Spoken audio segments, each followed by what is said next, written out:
Hello friends, എല്ലാവർക്കും നമസ്കാരം. നമ്മൾ ഈ ടററ്റ് ക്യാമറകൾ ബുള്ളറ്റ് ക്യാമറകളെ പോലെ ഔട്ട്ഡോർ വയ്ക്കാൻ വേണ്ടിയിട്ട് ഉപയോഗിക്കാറില്ല. അതിന് പല ആളുകളും പറയുന്ന ഒരു കാരണം എന്ന് പറഞ്ഞാൽ, ഈ ടററ്റ് ക്യാമറകൾ എന്ന് പറഞ്ഞു കഴിഞ്ഞാൽ വെള്ളം കയറാൻ സാധ്യതയുള്ള ടൈപ്പ് ക്യാമറകളാണെന്നാണ്. ഇതിൽ വെള്ളം കയറുമെന്നാണ് പറയുന്നത്. അതുപോലെ തന്നെ ഈ ക്യാമറകൾക്ക് വേറൊരു വിശേഷണവും കൂടെ പലരും പറയുന്നുണ്ട്, ഇത് വളരെയധികം വൈഡായിട്ടുള്ള ക്യാമറകളാണെന്ന്. എങ്കിൽ ഞാൻ പറയുന്നു, ഈ ക്യാമറകൾ അത്രയും വൈഡായിട്ടുള്ള ക്യാമറയല്ല. അതുപോലെ തന്നെ ഈ ക്യാമറകൾക്കുള്ളിൽ വെള്ളവും കയറത്തില്ല. നിങ്ങളൊരു ടെക്നീഷ്യൻ ആണെന്നുണ്ടെങ്കിൽ തീർച്ചയായിട്ടും ഈ ഒരു വീഡിയോ ആദ്യം മുതൽ അവസാനം വരെ കാണാൻ വേണ്ടി നോക്കുക. കാരണം നമ്മൾ പലപ്പോഴും കസ്റ്റമറോട് പറയുന്ന ഈ ഒരു കാര്യം ശരിക്കും തെറ്റായിട്ടുള്ളൊരു കാര്യം തന്നെയാണ് കേട്ടോ. അപ്പോൾ എല്ലാവർക്കും നെക്സ സിസ്റ്റത്തിൻ്റെ പുതിയൊരു വീഡിയോയിലേക്ക് ഒരിക്കൽ കൂടി സ്വാഗതം.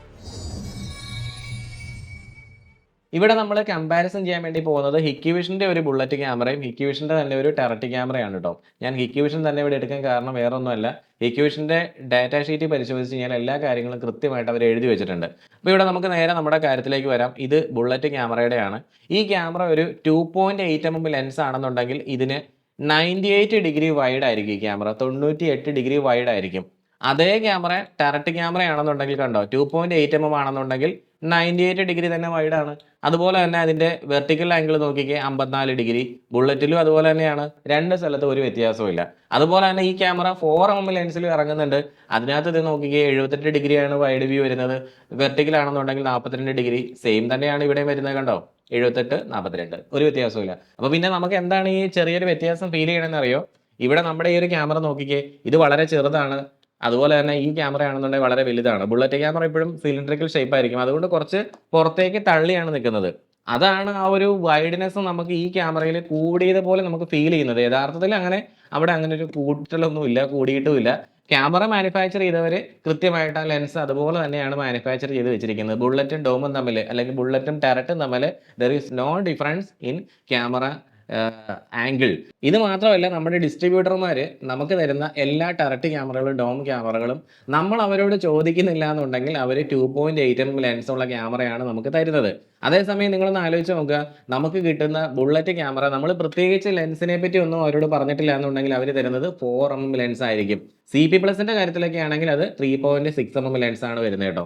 ഇക്വിഷന്റെ കാര്യത്തിലാണെങ്കിൽ അത് 4 mm ലെൻസ് ആണ്. അപ്പോൾ നമ്മൾ ആ ക്യാമറ ലെൻസ് നോക്കാതെ എടുത്ത് വെക്കുമ്പോൾ അത് നമുക്ക് തോന്നും, ഇത് നല്ല വൈഡാണല്ലോ എന്ന്. യഥാർത്ഥത്തിൽ അത് ആ ലെൻസിൻ്റെ വ്യത്യാസമാണ്. അല്ലാതെ നമ്മൾ എല്ലാ ടെററ്റ് ക്യാമറകളെയും അല്ലെങ്കിൽ എല്ലാ ഡോം ക്യാമറകളെയും ഒന്നും നമ്മൾ വൈഡാണ് എന്ന് ഇനി മുതൽ പറയരുത്. ഈ രണ്ട് ക്യാമറകളുടെയും ഈ പ്രൊട്ടക്ഷൻ എന്ന് എഴുതിയേക്കുന്ന സ്ഥലം നിങ്ങളൊന്ന് നോക്കി. ഇത് കണ്ടോ, ഇത് ടെററ്റ് ക്യാമറയാണ്, ഇത് IP67 സ്റ്റാൻഡേർഡ് ആണ്.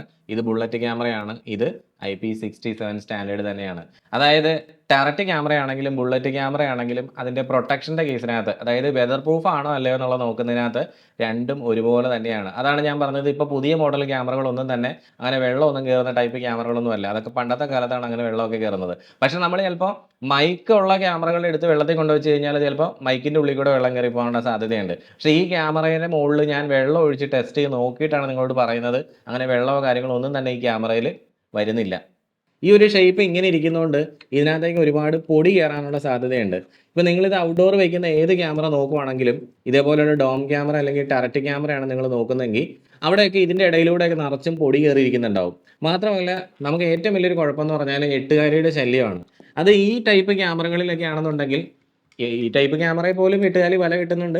പക്ഷേ ഈ പൊടിയും അതുപോലെ തന്നെ എട്ടുകാലിയുടെ വലയൊക്കെ ഇതിൻ്റെ ഈ ഒരു ഷേപ്പ് സിലിണ്ടറിക്കൽ ആയതുകൊണ്ട് അത്ര എഫക്റ്റ് നമുക്ക് ഉണ്ടാക്കുന്നില്ല, അത്രയും കുഴപ്പം ഉണ്ടാക്കുന്നില്ല. പക്ഷേ ഇത് നേരെ എട്ടുകാലി വന്നിരിക്കാൻ വേണ്ടി പോണത് ഇതിനകത്തേക്കായിരിക്കും. അങ്ങനെ വരുമ്പോഴത്തേക്കും നമുക്ക് കറക്റ്റായിട്ട് അതിൻ്റെ വ്യൂ ഒന്നും നൈറ്റിൽ കിട്ടാതെ പോകും. അപ്പോൾ അതാണ് ഒരു പ്രധാനപ്പെട്ട പ്രശ്നം. ക്യാമറകൾ നമ്മൾ പൊതുവെ ഔട്ട്ഡോർ വയ്ക്കുന്ന സമയത്ത് ക്യാമറ ഹൗസിങ് ഒരു പ്രൊട്ടക്ഷന് വേണ്ടി കൊടുക്കാറുണ്ട്.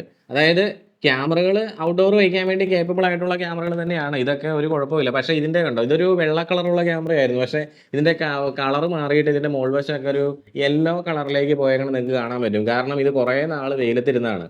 അതായത് വെയിലും മഴയും ഇതെല്ലാം കൊണ്ട് ഇങ്ങനെ ക്യാമറ വെളിയിലിരിക്കുമ്പോൾ ചിലപ്പോൾ ആ ക്യാമറയ്ക്ക് ഫ്യൂച്ചറിൽ ഒരുപാട് ഇഷ്യൂസ് വരാനുള്ള സാധ്യതയുള്ളതുകൊണ്ട് എല്ലാവരും ഔട്ട്ഡോർ വയ്ക്കുമ്പോഴത്തേക്കും ഇതേപോലെയുള്ള ക്യാമറ ഹൗസിങ്ങുകൾ സെറ്റ് ചെയ്യും. പക്ഷേ ഈ ക്യാമറയിൽ നമുക്ക് അങ്ങനെ ക്യാമറ ഹൗസിങ് കൊടുക്കാൻ സാധിക്കുകയില്ല. അതാണ് രണ്ടാമത്തേതായിട്ട് വരുന്ന ഒരു പ്രശ്നം. മൂന്നാമത്തെ കാര്യം എന്ന് പറഞ്ഞാൽ ഈ ക്യാമറകൾ നമുക്ക് ക്യാമറ പോളിൽ പിടിപ്പിക്കാൻ പറ്റില്ല. ഇതൊന്നില്ലെങ്കിൽ സീലിംഗിലേക്ക് അല്ലെങ്കിൽ ഭിത്തിയിലേക്ക് മാത്രമാണ് ഈ ക്യാമറ സെറ്റപ്പ് ചെയ്യാൻ സാധിക്കുകയുള്ളൂ. നമ്മൾ നല്ലൊരു ലൈറ്റ് സോഴ്സിലേക്ക് ഈ ഡോം ക്യാമറയും ടററ്റ് ക്യാമറയൊക്കെ ഇൻസ്റ്റലേഷൻ ചെയ്ത് കഴിഞ്ഞാൽ പുറത്തുനിന്ന് നല്ല പ്രകാശം അടിച്ച് വരുമ്പോഴത്തേക്കും നമ്മുടെ ക്യാമറ ഇരുട്ടത്താണ് ഇരിക്കണമെന്നുണ്ടെങ്കിൽ WDR ഫീച്ചർ വർക്ക് ആവില്ല. അത് ഈ ടററ്റ് ക്യാമറകൾ, ലോ കോസ്റ്റ് ടററ്റ് ക്യാമറകളിൽ അല്ലെങ്കിൽ ഡോം ക്യാമറകളിൽ പൊതുവേ കാണുന്ന ഒരു പ്രശ്നമാണത്. ഒരു ഫീച്ചർ അല്ല, ഒരു പ്രശ്നമാണ്. എല്ലാ ടററ്റ് ക്യാമറയിലും ആ പ്രശ്നമില്ല. അതുകൊണ്ടാണ് ഞാൻ ലോ കോസ്റ്റ് എന്ന് എടുത്തു പറയുന്നത്. ലോ കോസ്റ്റിലുള്ള ടററ്റ് ക്യാമറകളിൽ ആ ഒരു പ്രശ്നം കാണുന്നുണ്ട്.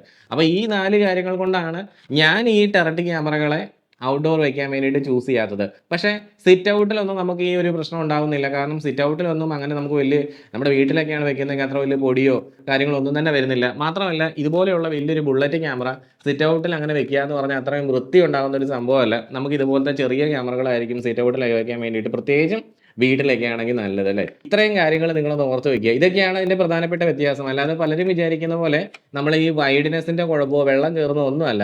ഞാൻ ഈ പറയുന്ന കാര്യങ്ങൾ നിങ്ങൾ വിശ്വസിക്കണമെന്നില്ല. നിങ്ങൾ ഗൂഗിളിൽ തന്നെ ഒന്ന് സെർച്ച് ചെയ്ത് നോക്കുക. ടററ്റ് ക്യാമറകൾക്ക് ഇപ്പോൾ നമുക്ക് ഇറങ്ങുന്ന പുതിയ മോഡൽ ക്യാമറകൾക്ക് എല്ലാം തന്നെ ഒന്നില്ലെങ്കിൽ IP66 റേറ്റിംഗ് ഉണ്ട്, അല്ലെങ്കിൽ IP67 റേറ്റിംഗ് ഉണ്ട്. അതായത് ക്യാമറ വെതർ പ്രൂഫ് തന്നെയാണ്, യാതൊരു പ്രശ്നവുമില്ല. വൈഡ്നെസ് എന്ന് പറയുന്നത് അതിൻ്റെ ലെൻസിൻ്റെ വ്യത്യാസം കൊണ്ടാണ്. നമ്മുടെ കയ്യിൽ അവൈലബിൾ ആയിട്ടുള്ള മിക്ക ക്യാമറകളും 2.8mm ലെൻസ് ക്യാമറകൾ തന്നെയാണ്. കാരണം നമ്മളെല്ലാവരും ഈ വൈഡ്നെസ്സിന് വേണ്ടിയിട്ടാണ് ഇതേപോലുള്ള ടററ്റ് ക്യാമറകൾ ചൂസ് ചെയ്യുന്നത്. നമ്മളൊരു ചെറിയ ഷോപ്പിൻ്റെ ഉള്ളിൽ വയ്ക്കുകയാണെങ്കിൽ ആ ഷോപ്പ് മൊത്തമായിട്ട് നമുക്ക് അതിൻ്റെ ഉള്ളിലുള്ള എല്ലാ ഏരിയയും നമുക്ക് കാണണം. അത് നമ്മുടെ ഡീലർമാർക്ക് അറിയാം. അതുകൊണ്ടാണ് അവർ 2.8mm ലെൻസുള്ള ക്യാമറകൾ കേരളത്തിലേക്ക് കൊണ്ടുവന്നുകൊണ്ടിരിക്കുന്നത്. വിദേശത്താണെന്നുണ്ടെങ്കിൽ നിങ്ങൾ നോക്കുവാണെങ്കിൽ കാണാൻ പറ്റും, വിദേശത്ത് ഒട്ടുമിക്ക ക്യാമറകളും അവിടെ നിന്ന് ഇമ്പോർട്ട് ചെയ്ത് വരുന്ന ക്യാമറകളെല്ലാം തന്നെ 2.8mm ലെൻസുള്ള ക്യാമറയാണ്. അപ്പോൾ എന്തായാലും ഈ ഒരു വീഡിയോ നിങ്ങൾക്ക് എല്ലാവർക്കും ഉപകാരപ്പെട്ടെന്ന് വിചാരിക്കുന്നു. ഉപകാരപ്പെട്ട് കഴിഞ്ഞാൽ ഒന്ന് ലൈക്ക് അടിക്കുക. അതുപോലെ തന്നെ പുതിയ വീഡിയോസിന് വേണ്ടിയിട്ട് നമ്മുടെ ചാനൽ ഒന്ന് സബ്സ്ക്രൈബ് ചെയ്ത് വെക്കുക.